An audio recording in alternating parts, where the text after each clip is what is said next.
Bulletin का बाकायदा आगाज करें। आपको बताएं कि मुल्क में कोरोना की तीसरी लहर काबू से बाहर हो गई है।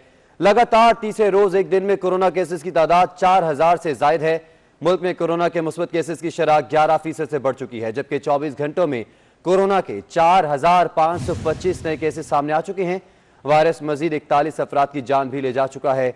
लाहौर, रावलपिंडी, फैसलाबाद और मुल्तान में कोरोना केसेस खतरनाक हद तक बढ़ गए। मुल्क में हर किस्म के इज्तिमात पर पाबंदी आयद कर दी गई है, जबकि लाहौर, इस्लामाबाद, फैसलाबाद के कई इलाकों में लॉकडाउन कर दिया गया है। 5 अप्रैल के बाद शादी की तकरीबात पर भी मुकम्मल पाबंदी आयद कर दी जाएगी। और कोरोना सूरत हाल और मजीद इक़दाम का जायजा लेने के लिए NCOC का अहम इजलास इस्लामाबाद में जारी है। पंजाब काबीना की कोरोना कमेटी का इजलास भी आज होगा। कोरोना की खतरनाक सूरत हाल से निपटने के लिए इक़दाम का जायजा लिया जाएगा। आपको अपडेट करें इस हवाले से कि कोरोना की तीसरी लहर संगीन होती जा रही है। National command and operation centre के ताज़ा आदाद शुमार के मुताबिक कोरोना वायरस की दूसरी लहर ने एक रोज में मजीद 41 अफराद की जान ले ली। मुल्क में मजमूई अमवात की तादाद 14,256 हो चुकी है। NCOC के मुताबिक गुज़िश्ता 24 घंटे के दौरान 40,369 अफराद के कोरोना के टेस्ट किए गए, जिनमें से 4,525 अफराद में वायरस की तशखीस हुई। पाकिस्तान में कोरोना से मुतासरा अफराद की तादाद 6,59,116 तक पहुँच चुकी है। कोरोना के सबसे ज्यादा केस सिंध में रिकॉर्ड हो चुके हैं, जहाँ ये तादाद 2,64,889 तक पहुँच चुकी है। पंजाब में कोरोना केसेस की तादाद 2,15,227 है। खैबर पख्तनख्वा में 85,581 केस रिपोर्ट हो चुके हैं। इस्लामाबाद में 56,450 और बलूचिस्तान में 19,585 अफराद मुतासरा हैं, जबकि आज़ाद कश्मीर में कोरोना मरीजों की तादाद 12,484 है। गिलगित बल्तिस्तान में कोरोना केसेस की तादाद 5,010 हो चुकी है। अब तक 5,98,197 मरीज कोरोना को शिकस्त दे चुके हैं। जबकि शहर इक़्तिदार में NCOC का अहम इजलास जारी है। कोरोना के बढ़ते केसेस और उन पर काबू पाने के लिए हिकमत अमली पर गौर किया जा रहा है। इजलास में तमाम सूबों के चीफ सेक्रेटरीज वीडियो लिंक के जरिए शरीक हैं। मजीद जानते हैं, सबा वजीर हमारे साथ मौजूद हैं। सब अपडेट कीजिएगा।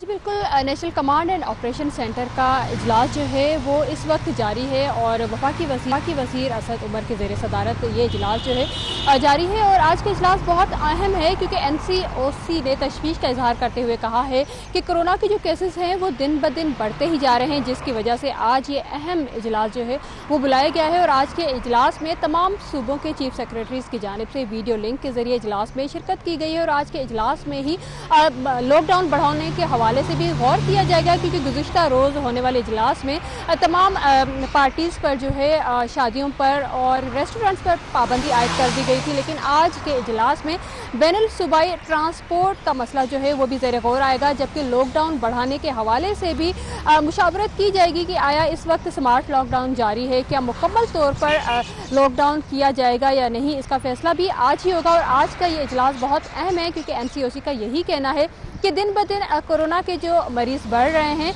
उसकी वजह से बहुत ज़्यादा तशवीश का इजहार भी किया जा रहा है। जबकि NCOC की जानिब से वैक्सीनेशन के हवाले से भी सख्त इक़दाम जो हैं वो जारी करने के अहकामात भी जारी करने के हवाले से आज गौर किया जाएगा, क्योंकि वैक्सीन का अमल जो है वो सुस्त रवि से जारी है। और इस वक्त जो ये इजलास चल रहा है उसमें तमाम सूबों के सेक्रेटरीज ने शिरकत की।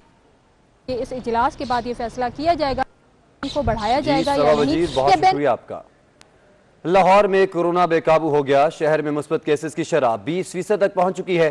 कोरोना की तशवीशनाक सूरत हाल ने खतरे की घंटी बजा दी, जबकि लाहौर में मुकम्मल लॉकडाउन होगा या जुज़वी, इसका फैसला कुछ देर में होगा। कोरोना की रोकथाम के लिए 14 रोज के मुकम्मल लॉकडाउन की सिफारिश की गई है। हमारे साथ मौजूद हैं senior health reporter Zahid Chaudhary साहब। जाहिद साहब, अपडेट कीजिएगा इस हवाले से। लाहौर में भी कोरोना वायरस बिगड़ता जा रहा है और ये फैसला किया जाएगा कि मुकम्मल लॉकडाउन लगाना है या नहीं।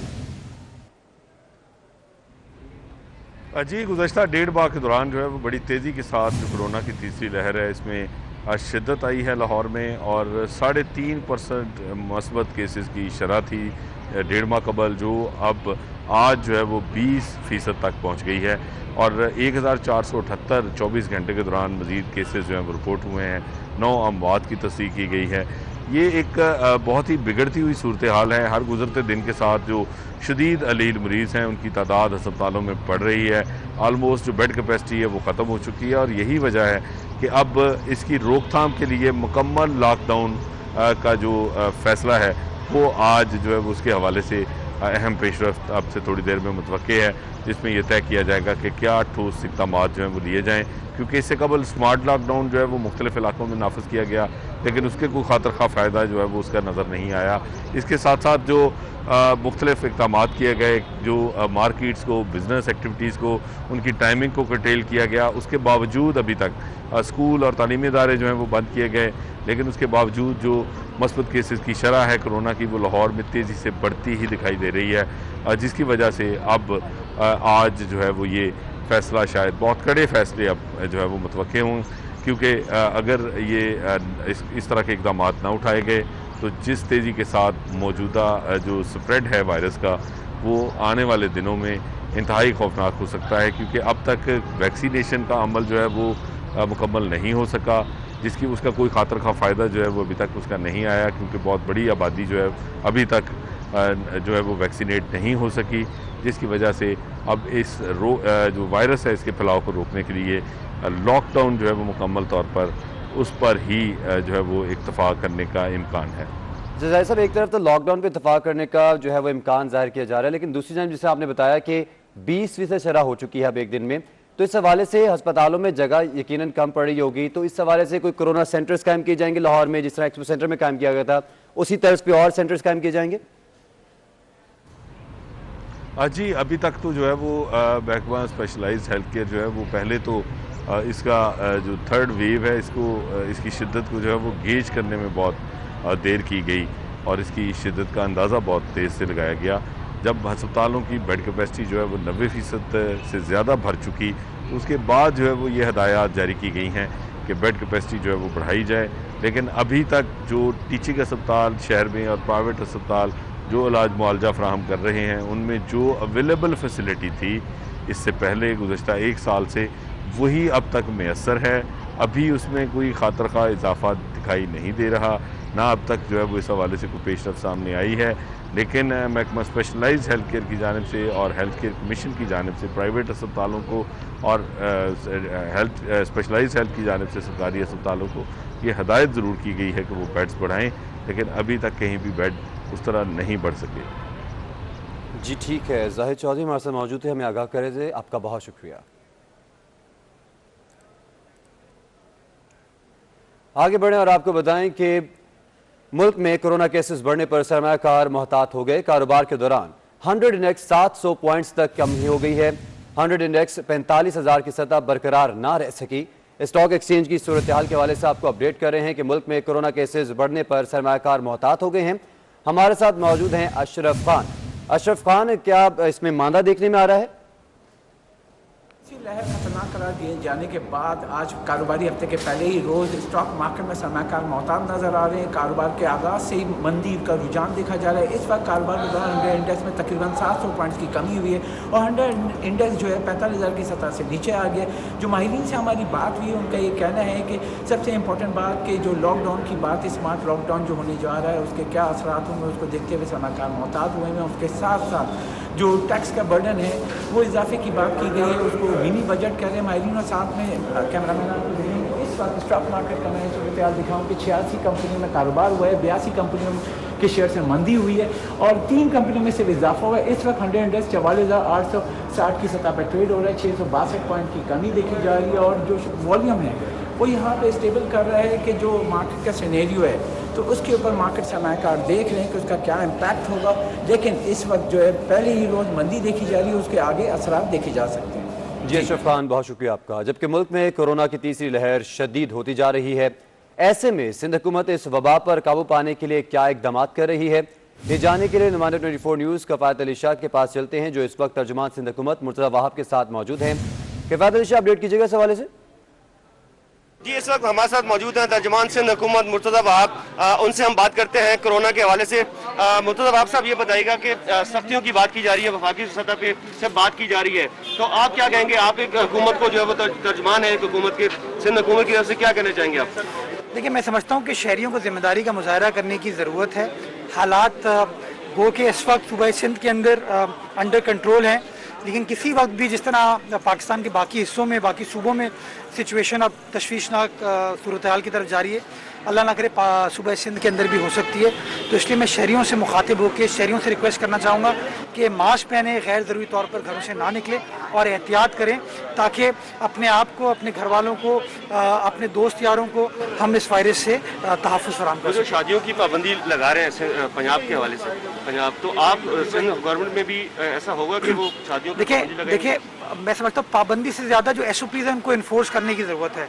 अगर सही तरीके से SOPs को इन्फोर्स करना शुरू कर दिया जाए और हर शख्स मास्क पहने, गैर ज़रूरी तौर पर ना निकले, तो ज़्यादा बेहतर तरीके से काम हो पाएगा। अब देखें ना, आप और मैं दोनों मौजूद हैं, गर्मी है, आपने भी मास्क पहने, मैंने भी पहने, हमने एक दूसरे को सिक्योर किया हुआ है ना। अगर हर बंदा इसी तरीके से काम करना शुरू कर दे तो हुकूमत के लिए SOPs को इन्फोर्स कराना ज़्यादा आसान हो पाएगा। बिल्कुल, मुर्तज़ा आप साहब हमारे साथ मौजूद है। उनका ये कहना था कि हुकूमत के साथ साथ शहरियों को भी चाहिए कि वो हुकूमत का साथ दे और SOPs पर जो है वो अमल दरामद करे। इसी तरीके से हम जो है वो कोरोना से महफूज रह सकते हैं। जी किफायत अली शाह, बहुत शुक्रिया आपका। खबरों के सिलसिले को आगे बढ़ाएं, आपको बताएं कि पाकिस्तान का यूरो बॉन्ड्स जारी करने का फैसला। पाकिस्तान $2 अरब के यूरो बॉन्ड्स की नीलामी करेगा। यूरो बॉन्ड्स 5 साल, 10 साल और 30 साल मुद्दत के लिए होंगे। इस हवाले से आपको अपडेट करें कि पाकिस्तान का यूरो बॉन्ड्स जारी करने का फैसला। पाकिस्तान $2 अरब के यूरो बॉन्ड्स की नीलामी करेगा। यूरो बॉन्ड्स 5 साल, 10 साल और 30 साल मुद्दत के लिए होंगे। इस हवाले से आपको बताते चलें कि पाकिस्तान का यूरो बॉन्ड्स जारी करने का फैसला किया गया है। पाकिस्तान $2 अरब के यूरो बॉन्ड्स की नीलामी करेगा, जबकि यूरो बॉन्ड्स 5 साल, 10 साल और 30 साल मुद्दत के लिए होंगे। पाकिस्तान का यूरो बॉन्ड जारी करने का फैसला और पाकिस्तान $2 अरब के यूरो बॉन्ड्स की नीलामी करेगा। इस हवाले से आपको ये भी बताएं कि यूरो बॉन्ड्स 5 साल, 10 साल और 30 साल मुद्दत के लिए होंगे। हमारे साथ मौजूद हैं 24 न्यूज़ के नुमाइंदा अशरफ खान। अशरफ खान, अपडेट कीजिएगा। हुकूमत पाकिस्तान ने यूरो बॉन्ड जारी करने का फैसला किया है। पाकिस्तान $2 अरब मालियत से जो यूरो बॉन्ड की नीलामी करने जा रहा है। यूरो बॉन्ड जो है 5 साल, 10 साल और 30 साल मुद्दत के लिए होंगे। और जो जराये ने यह भी कहा है कि 5 साल की मुद्दत के यूरो बॉन्ड पर सरमायाकारी पर 6% मुनाफा दिया जाएगा, 10 साल मुद्दत के यूरो बॉन्ड पर 8% मुनाफा दिया जाएगा और 30 साल की मुद्दत के यूरो बॉन्ड पर 10% तक मुनाफा दिया जाएगा। पाकिस्तान ने standard chartered, Credit Suisse, JP Morgan और जो कैपिटल डॉइचे बैंक है उनको यूरो बॉन्ड की नीलामी के लिए मुशीर मुकर्रर किया है। और ये तमाम जो बैंक हैं जो यूरो बॉन्ड की नीलामी में हुकूमत पाकिस्तान के लिए काम करेंगे और पाकिस्तान जो यूरो बॉन्ड की नीलामी से $2 अरब हासिल करेगा। और जो माहिरीन का कहना है कि IMF से जो तकरीबन जो $50 करोड़ मिले हैं और साथ में आलमी बैंक से $1 अरब 30 करोड़, तो उससे ज़्यादा मुबदल के ज़खायर में नुमाया इजाफा हो जाएगा। ठीक है, बहुत शुक्रिया आपका। मुल्क की मईशत के हवाले से मजीद बात करें तो पावर सेक्टर के गर्दिशी कर्जों का नया रिकॉर्ड बन चुका है। वजारत खजाना के मुताबिक गर्दिशी कर्जे बढ़कर रिकॉर्ड 2362 अरब रुपए पर पहुंच गए हैं। मौजूदा हुकूमत के 2.5 साल में सर्कुलर डेब्ट 1214 अरब रुपए का हो गया इजाफा। इसमें मजीद जान लेते हैं, वकास अजीम हमारे से मौजूद हैं। वकास, इस हवाले से मजीद डिटेल दीजिएगा। जी बिल्कुल, पावर सेक्टर का गर्दिशी कर्जा हुकूमत के लिए बहुत बड़ा चैलेंज बन चुका है और इसमें मुसलसल इजाफा होता जा रहा है। गर्दिशी कर्जे पावर सेक्टर के इस वक्त जो है वो तकरीबन 2362 अरब रुपए तक पहुंच चुके हैं। और अगर मौजूदा हुकूमत के दौर की बात की जाए तो इस दौरान पावर सेक्टर के सर्कुलर डेट में तकरीबन 1214 अरब रुपए का इजाफा हुआ है। अगस्त 2018 में सर्कुलर डेट का हजम तकरीबन 1148 अरब रुपए था, जो कि फरवरी 2021 तक पावर सेक्टर का जो सर्कुलर डेट है वो अब 2362 अरब रुपए तक हो चुका है। फरवरी 2021 के सिर्फ एक महीने के दौरान पावर सेक्टर के सर्कुलर डेट में 31 अरब रुपए का इजाफा हुआ है। और रवा माली साल के जुलाई से लेकर फरवरी तक पाकिस्तान के सर्कुलर डेट में तकरीबन 212 अरब रुपए का इजाफा हुआ है। इसी तरह जुलाई से लेकर फरवरी तक सर्कुलर डेट जो है वो माहाना 26.5 अरब रुपए में के इजाफे की रफ्तार से बढ़ रहा है। और जून 2020 तक जो सर्कुलर डेट था वो 2150 अरब रुपए था। और अगर जून 2021 तक इसका जो तखमीना लगाया गया है वजारत खजाना की जानिब से वो तकरीबन 2587 अरब रुपए तक जी वकास अजीम, बहुत शुक्रिया आपका। और अब कुछ बात करेंगे मौसम की। तो शहर कायद का मौसम बदल गया, ठंडी हवाएं चलना बंद हो गई हैं। महकमे मौसमियात का कहना है कि रवा हफ्ते कराची वालों के लिए शदीद गर्म रहेगा। कल पारा 40 को छूने का इम्कान है। रिपोर्ट कर रही हैं समीन नवाज। मौसम का हाल बताने वालों ने कराची वालों को बता दिया। कहते हैं ठंडी हवाएं अब नहीं आएंगी, सूरज का पारा हाई हो रहा है, अब पड़ेगी सिर्फ गर्मी और रवा हफ्ता बहुत गर्म गुजरेगा। महकमे मौसमियात के मुताबिक कराची समेत सिंध के बेशतर इलाकों का पारा कल 40 को छू सकता है, इसलिए करें एहतियात और पानी का इस्तेमाल ज्यादा कर दिया जाए। आज के हवाले से महकमा मौसमियात का कहना है कि आज कम अज कम दर्जा हरारत 24.5 डिग्री सेंटीग्रेड रिकॉर्ड किया गया है, जो दोपहर के बाद 37 डिग्री सेंटीग्रेड तक जा सकता है। हम वापस आएंगे इस ब्रेक के बाद। आपको बताएं कि कराची में रमजान मुबारक की आमद से कबल महंगाई का जिन बेकाबू हो गया। अशया खुरनोश की कीमतों में मनमाने इजाफे ने शहरियों के होश उड़ा दिए हैं। नुमाइंदा 24 न्यूज़ नवीद सदीकी से तफसीलात जानते हैं। जी नवीद, बताइएगा। जी बिल्कुल, रमजानुल मुबारक की आमद से कबल ही जो है शहर कायद में अशया खुरनोश की जो कीमतें हैं उनके जो है ऊंची उड़ान का सिलसिला जारी है। कीमतों में जो है होशरबा इजाफा हो चुका है। अगर हम बात करें सब्जियों की कीमतों की, तो सब्जियों की कीमतों में भी इजाफा देखने में आ रहा है। प्याज और आलू की कीमतें जो है 10 रुपये किलो इजाफे के बाद 40 रुपये से फी किलो के हिसाब से दस्तियाब है। इसके अलावा हरी मिर्च और अदरक लहसुन की कीमतों में भी इजाफा देखने में आ रहा है। हरी मिर्च जो है 200 रुपये किलो, अदरक जो है 280 रुपये किलो। इसके अलावा जो लहसुन है वो 120 रुपये किलो के हिसाब से दस्तियाब जो फरोख्त किया जा रहा है। अगर हम बात करें चीनी और दीगर अशिया की, तो चीनी की कीमत जो है 100 रुपये फी किलो। इसके साथ साथ जो दालें हैं उनकी कीमतों में भी इजाफा कर दिया गया है। सफ़ेद चना जो है उसमें जो है 20 रुपये फी किलो का इजाफा कर दिया गया, जिसके बाद 240 रुपये के करीब जो है उसकी कीमत पहुंच चुकी है। और जो दालें हैं उनकी कीमतें भी जो है आसमान से बातें करती दिखाई दे रही हैं।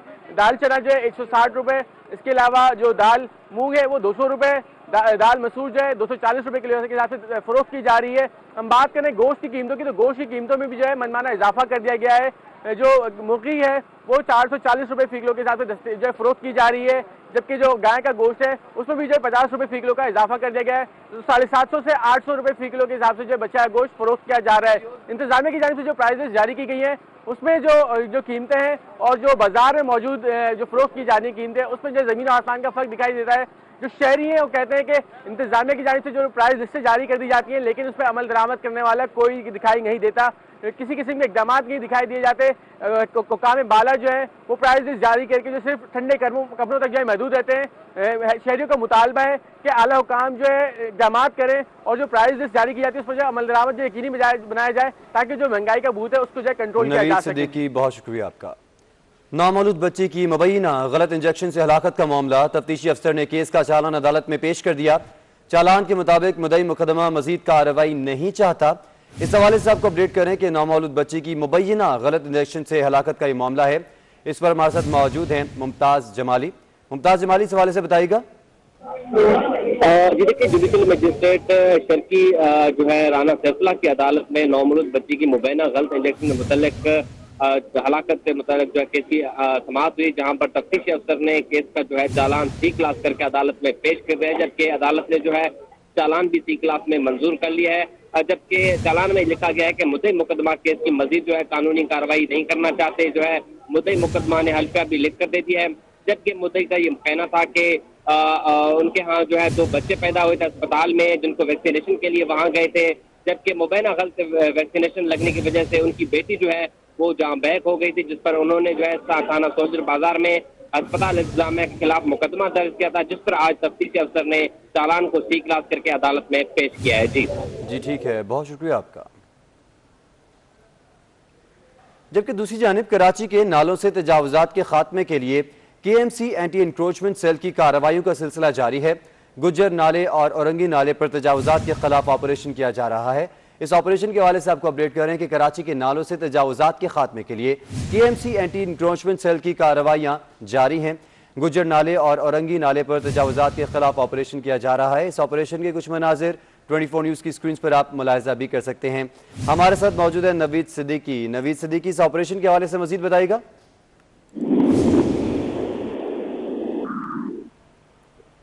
नवीद सिद्दीकी, अगर आप हमें सुन सकते हैं तो बताइएगा कि गुज्जर नाले के करीब और दीगर इलाके हैं जहां पर यह ऑपरेशन किया जा रहा है, इस हवाले से बताइएगा हमें।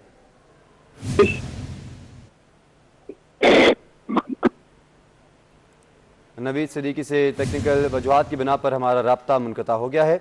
कराची के नालों से तजावुजात के खात्मे के लिए KMC एंटी इंक्रोचमेंट सेल की कार्रवाइयों का सिलसिला जारी है। गुज्जर नाले और औरंगी नाले पर तजावुजात के खिलाफ ऑपरेशन किया जा रहा है, जिसके मनाजिर 24 न्यूज़ HD की स्क्रीन पर आप देख सकते हैं। हमारे साथ राब्ता बहाल हुआ है नवीद सिद्दीकी का। नवीद, बताएगा ये ऑपरेशन किया जा रहा है कराची के मुख्तलिफ इलाकों में तजावुजात के खिलाफ। जी बिल्कुल, कराची के दो बड़े नाले हैं, औरंगी नाला और बिजर नाला, जहाँ पर जो तजावुजात के खिलाफ ऑपरेशन किया जा रहा है। क्रीम की एंटी एनफोर्समेंट की टीम है जो कार्रवाई कर रही है और हैवी मशीनरी के जरिए जो मकानात है उनको मिसमार किया जा रहा है। चाहे का सबसे बड़ा नाला जो बिजर नाला है उसके ऊपर 3 मकामात पर ऑपरेशन किया जा रहा है, जिसके 3 मकामात है कैसे प्याला है, इसके अलावा गंडी कोतल और लैक्टाबाद का मुकाम है जहाँ पर एक वक्त कार्रवाई की जा रही है और मकानात। जी नवीद, बहुत शुक्रिया आपका। कराची के करीब खुले समुद्र में स्लैंग चैंपियनशिप जारी है, जिसमें पाक आर्मी, नेवी, एयरफोर्स और सिंध की टीम शिरकत कर रही हैं। इस पर मजीद जान लेते हैं महमूद रियाज से। महमूद बताएगा। हम कराची के नजदीक खुले समुंदर बहरा अरब में मौजूद हैं, जहां पर नेशनल सेलिंग चैंपियनशिप जारी है। इसमें पाकिस्तान नेवी, आर्मी, एयरफोर्स की टीमें शिरकत कर रही हैं और इस वक्त अगर देखें तो ये सेलिंग है जिसके अंदर ऑप्टिमम क्लास, लेजर क्लास और दीगर क्लास के अंदर जो है वो सेलिंग जारी है। और तूफानी जो हवाएं चल रही होती हैं तेज, उनमें ये बादबानी रेस होती है जो कि कराची के करीब बहरा अरब के अंदर जो है वो हमेशा से होती है और इस वक्त बड़े दिलचस्प मनाजिर हैं और ये सेलिंग चैंपियनशिप जारी है। वापस आएंगे इस ब्रेक के बाद।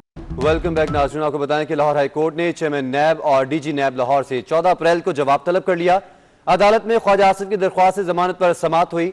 इस हवाले से आपको अपडेट कर रहे हैं कि लाहौर हाई कोर्ट ने चेयरमैन नैब और डीजी नैब लाहौर से 14 अप्रैल को जवाब तलब कर लिया है। अदालत में ख्वाजा आसिफ की दरख्वास्त से जमानत पर समाअत हुई। आगे बढ़े, आपको बताएं कि इस्लामाबाद हाई कोर्ट ने वफाकी हुकूमत को 2 हफ्तों में ह्यूमन राइट्स कमीशन का चेयरपर्सन और मेंबरान तैनात करने का हुक्म दे दिया है। तैनातियों के इश्तिहार पर चीफ जस्टिस अतर मिनुल्लाह ने रिमार्क्स दिए कि जो इश्तिहार जारी किया गया वो तो आइन की मंशा के ही खिलाफ है। इस पर बात करेंगे एहतशाम कियानी से। जी एहतशाम, बताइएगा। देखिए, चीफ जस्टिस अतर मिनुल्लाह ने अब वफाकी हुकूमत को हुक्म दिया है कि 2 हफ्तों के अंदर एक नया इश्तिहार जारी किया जाए, क्योंकि ये जो इश्तिहार दिया गया ये आइन की मंशा के खिलाफ है। क्योंकि ह्यूमन राइट्स कमीशन बड़ा अहम इदारा है और इस इदारे के लिए जो गैर मामूली शख्सियत होगी वो खुद तो दरखास्त लेकर नहीं आएगी और ये नहीं कहेगी कि मुझे तैनात किया जाए। इसलिए दरखास्तें तलब नहीं की जाती बल्कि इश्तिहार में तजावीज़ तलब की जाती हैं और इदारे तजावीज़ देते हैं। कुछ नाम सजेस्ट किए जाते हैं और वो नाम वजारत इंसानी हुकूक, वज़ीर-ए-आज़म और अपोजिशन लीडर को भेजती हैं और वज़ीर-ए-आज़म और एहतशाम कियानी, बहुत शुक्रिया आपका। खबर शामिल करेंगे खेल के मैदान से। पाकिस्तान क्रिकेट टीम जनूबी अफ्रीका के दौरे पर है। पाकिस्तान क्रिकेट बोर्ड ने खिलाड़ियों की मसरूफियात और प्रैक्टिस से मुतालिक वीडियो भी जारी कर दी है। ये वीडियो आप मुलाहिजा भी कर सकते हैं 24 न्यूज़ की स्क्रीन पर। पाकिस्तान क्रिकेट टीम जनूबी अफ्रीका के दौरे पर है। पाकिस्तान क्रिकेट बोर्ड ने खिलाड़ियों की मसरूफियात और प्रैक्टिस से मुतालिक वीडियो जारी कर दी।